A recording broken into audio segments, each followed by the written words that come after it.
നമസ്കാരം. JD ഫുട്ബോളിൻ്റെ മറ്റൊരു വീഡിയോയിലേക്ക് ഏവർക്കും സ്വാഗതം.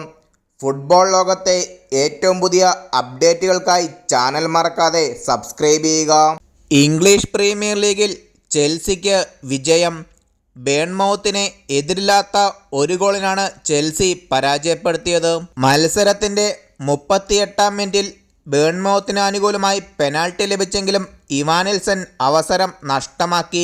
മത്സരത്തിൻ്റെ 86-ാം മിനിറ്റിൽ ജേഡൻ സാഞ്ചോയുടെ അസിസ്റ്റിൽ ക്രിസ്റ്റഫർ എൻകുൻകു ആണ് ചെൽസിയുടെ വിജയ ഗോൾ നേടിയത്. സീസണിൽ ഇതുവരെ 4 മത്സരങ്ങൾ കളിച്ച ചെൽസി 2 മത്സരത്തിൽ വിജയിക്കുകയും 1 മത്സരത്തിൽ പരാജയപ്പെടുകയും 1 മത്സരം സമനിലയാവുകയും ചെയ്തു.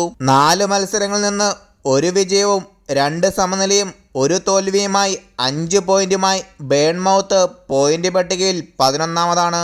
4 മത്സരങ്ങളിൽ 4 വിജയിച്ച് 12 പോയിന്റുമായി മാഞ്ചസ്റ്റർ സിറ്റിയാണ് പോയിന്റ് പട്ടികയിൽ 1-ാമതുള്ള ടീം. വീഡിയോ അവസാനിക്കുന്നു. കൂടുതൽ ഫുട്ബോൾ അപ്ഡേറ്റുകൾക്കായി ചാനൽ സബ്സ്ക്രൈബ് ചെയ്യുക.